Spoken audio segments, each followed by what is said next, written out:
शाम के ठीक 6 बजे थे, लेकिन आसमान में ऐसा अंधेरा छाया हुआ था जैसे लग रहा था कि रात के 9 बज चुके हों। एक पुराना खटारा रिक्शा हिचकोले खाता हुआ पहाड़ी रास्ते पर चल रहा था। रिक्शा के अंदर केवल 2 लोग थे, एक रिक्शा वाला और दूसरा पिछली सीट पर बैठा आर्यन। आर्यन जो दिल्ली का एक खोजी पत्रकार था, रिक्शा से बाहर देख रहा था। बाहर रात की धुंध इतनी घनी थी कि 5 फीट दूर का पेड़ भी किसी भूतिया आकृति जैसा लग रहा था।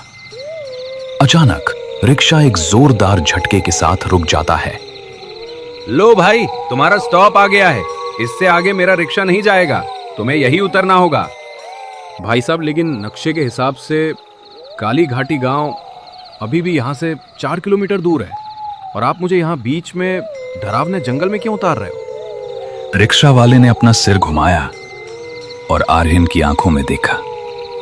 उसकी आंखों में एक अजीब सा डर था। उसने रिक्शा के हैंडल को कसकर पकड़ रखा था। बेटा, तुम यहाँ नए हो क्या? इस रास्ते पर शाम ढलने के बाद कोई भी गाड़ी या इंसान काली घाटी गांव की सीमा पार नहीं करता।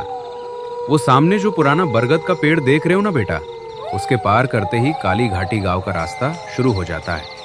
मेरा रिक्शा उस रास्ते से नहीं जाता।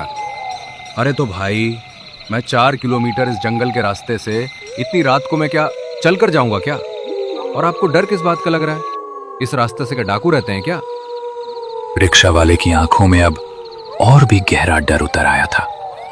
उसने कांपती हुई आंखों से बाहर इशारा किया। उसकी नजरों में दया नहीं बल्कि चेतावनी थी। डाकू होते तो हम बंदूक लेकर चले जाते बेटा। वहां वो है जिससे बंदूक भी नहीं लड़ सकती, काला पानी।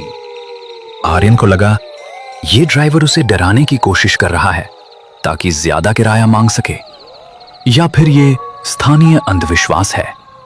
उसने बहस करना ठीक नहीं समझा। उसने अपना भारी बैग हाथ में लिया और रिक्शे से नीचे उतर गया। ठीक है भैया, आपका बहुत बहुत धन्यवाद जो आप मुझे यहाँ तक छोड़ने के लिए आए। जैसे ही आर्यन रिक्शा से नीचे उतरा, रिक्शा वाले ने तुरंत अपना रिक्शा पलटा और वापस जाने लगा, जैसे रिक्शा वाला किसी मौत के मुंह से भाग रहा हो। देखते ही देखते रिक्शा वाला रिक्शा लेके उस अंधेरे धुंध में गायब हो गया।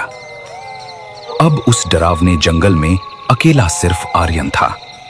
सामने घना जंगल और एक जानलेवा सन्नाटा। ठंड इतनी थी कि आर्यन की हड्डियां तक जम गई थीं। उसके बैग में जो टॉर्च थी वो उसने जलाई और आगे रास्ते से चलना शुरू किया। रास्ता पथरीला, कांटों भरा था और दोनों तरफ ऊंचे ऊंचे पेड़ थे।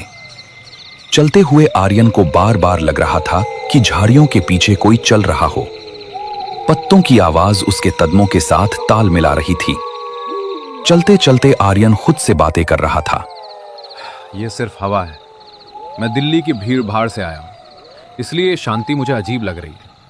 मुझे सिर्फ समीर को ढूंढना है। आर्यन उसके छोटे भाई को ढूंढने उस काली घाटी गांव जा रहा था। समीर, आर्यन का छोटा भाई, जो एक वाइल्ड लाइफ फोटोग्राफर था, 2 महीने पहले उसी काली घाटी गांव में गया था। और आखिरी बार जब उसने घर फोन किया था तो उसकी आवाज में एक अजीब सी घबराहट थी। उसने कहा था, भैया, मैंने वो तालाब देख लिया है, वो मुझे बुला रही है। और उसके बाद से उसका फोन बंद आ रहा था। पुलिस ने हाथ खड़े कर दिए थे, इसलिए आर्यन खुद उसे ढूंढने इस काली घाटी गांव आया था। करीब 1 घंटे चलने के बाद धुंध थोड़ी कम हो गई थी। उसे दूर कुछ मध्यम रोशनियां दिखाई दी जो काली घाटी गांव के घरों से आ रही थी। कुछ ही सामने जाने के बाद काली घाटी गांव का प्रवेश द्वार आ जाता है, लेकिन उस प्रवेश द्वार पे एक पुराना लकड़ी का बोर्ड बना हुआ था जिस पर लिखा था, काली घाटी गांव, आना मतलब मौत को बुलावा देना है। यह देख के आर्यन घबरा जाता है। थोड़ी देर बाद गांव में कदम रखते ही आर्यन को एक अजीब सी गंध आई, जैसे गीली लकड़ी और पुराने फूलों के सड़ने की मिली जुली बदबू हो। गांव के घर पत्थरों और लकड़ी के बने थे।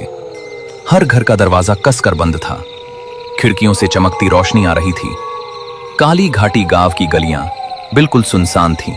न कुत्ते भौंक रहे थे, न ही किसी इंसान का शोर शरबा चल रहा था। जबकि अभी शाम के 7:30 ही बजे थे।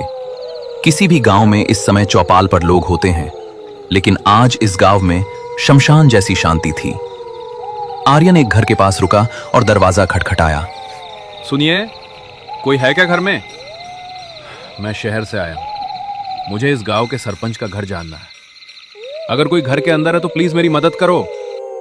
अंदर से कोई जवाब नहीं आया, लेकिन आर्यन ने महसूस किया कि दरवाजे के पीछे कोई खड़ा है और सांस रोके उसकी बातें सुन रहा है। कोई भी दरवाजा खोल नहीं रहा था। आर्यन आगे बढ़ा। थोड़ी दूर जाने पर उसे एक चबूतरे पर एक बूढ़ा आदमी बैठा दिखाई दिया। आर्यन उसके पास गया और बोला, काका राम राम। मेरा नाम आर्यन है और मैं दिल्ली से आया हूं। मुझे यहां रुकने के लिए कोई जगह मिल सकती है क्या? बूढ़े ने धीरे से अपनी गर्दन घुमाई। उसकी त्वचा झुर्रियों से भरी थी और आंखें सफेद मोतिया बिंद से धुंधली थीं। उसने आर्यन को ऊपर से नीचे तक देखा। वापस चले जाओ मुसाफिर, ये जगह इंसानों के रहने के लिए नहीं बनी है। मैं वापस नहीं जा सकता काका। मेरा छोटा भाई समीर इस गांव में आया था। मुझे उसे ढूंढना है। जैसे ही आर्यन ने उसके छोटे भाई समीर का नाम लिया, वैसे ही वो बूढ़ा आदमी खड़ा हो गया। उसने घबरा कर आर्यन को कहा, जो कुछ दिन पहले कैमरा लेके इस काली घाटी गांव में आया था, वो कैमरे वाला लड़का वो क्या तुम्हारा भाई है क्या? हाँ हाँ काका, मैं उसका भाई हूं। कहाँ है वो काका? क्या आप जानते हैं क्या उसे? बूढ़े ने चारों तरफ देखा, जैसे उसे किसी बात का डर हो कि हवाएं उनकी बातें तो नहीं सुन रही है। उसने आर्यन को अपने पास नजदीक बुलाया और उसको धीमी आवाज में फुसफुसाते हुए कहा, बेटा, तुम्हारा छोटा भाई इस गांव में जो काला पानी का तालाब है उसके तरफ गया हुआ था। मैंने उसे रोका भी था, लेकिन तुम्हारे छोटे भाई ने मेरी बात नहीं सुनी। मैंने उसे कहा था कि अमावस आने वाली है, उस तालाब के पानी के पास मत जा, लेकिन वो माना नहीं। वो कहता था कि उसे उस काला पानी तालाब की तस्वीरें लेनी है। अब वो उस काला पानी तालाब का हो गया है। क्या मतलब काका? काला पानी का तालाब? उसमें मेरा भाई डूब गया क्या? अगर डूब गया तो पुलिस को क्यों नहीं बताया? पुलिस? यहां पुलिस नहीं आती बेटा, और वो डूबा नहीं है। उसे उस काला पानी तालाब ने अपने अंदर खींच लिया है। काला पानी तालाब में लोग सिर्फ डूबते नहीं है, वो उसे सोख लेता है। उस इंसान की आत्मा, शरीर और उसकी यादें, सब कुछ। आर्यन को उस बूढ़े की बात पे यकीन नहीं हुआ। उसे लगा ये बूढ़ा पागल है। काका, आप मुझे बस ये बता दीजिए कि वो काला पानी का तालाब किस तरफ है। मैं खुद उस काला पानी के तालाब के पास जाके देख लूंगा। बूढ़े की आंखों में अब डर की जगह एक अजीब सी उदासी थी। बेटा, गांव के उत्तर दिशा में जंगल के पार, लेकिन आज रात मत जाना। आज रात हवा में नमी ज्यादा है। जब नमी बढ़ती है तो वो उस तालाब का काला पानी फैल जाता है। आज मेरे घर रुक जा, सुबह चले जाना, अगर तुम सुबह तक जिंदा रहे तो। आर्यन के पास कोई चारा नहीं था। रात घनी हो चुकी थी और जंगल में अकेले जाना बेवकूफी होती। वो बूढ़े के घर में रुकने के लिए तैयार हो गया। उसी पल दोनों साथ साथ उस बूढ़े आदमी के घर जाने लगते हैं। थोड़ी देर बाद दोनों घर में आ जाते हैं। बूढ़े का नाम हरिया था। उसका घर छोटा था, जिसमें सिर्फ एक कमरा और एक रसोई थी। हरिया ने आर्यन को खाने के लिए सूखी रोटी और प्याज दिया। लालटेन की रोशनी में दोनों बैठे थे। हरिया काका, ये काला पानी तालाब का क्या किस्सा है? आखिर एक तालाब से पूरा गांव इतना डरता क्यों है? बरसों पहले की बात है बेटा। वो तालाब ऐसा नहीं था। उसका पानी कांच जैसा साफ सा था।